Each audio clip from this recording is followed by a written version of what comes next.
So to start with, I'm actually going to rewrite negative 1/4 as negative 0.25. We're going to use the decimal on most of these below because decimals are often easier to compare size than fractions are.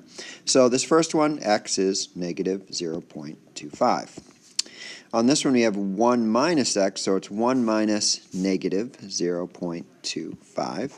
That becomes plus, so it's 1.25. On the third one, we have negative 0.25 minus 1, which equals negative 1.25. And then finally, on the last one, we have negative 1, and this time I'm going to keep the fraction, divided by negative 1/4, which also equals negative 1 times negative 4, which gives you a total of 4.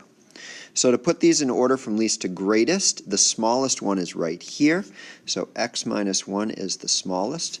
The next negative, negative 0.25, is number 2. 1.25 is smaller than 4, so that's number 3. And then that's your largest one there, number 4. So make sure you put those in that order.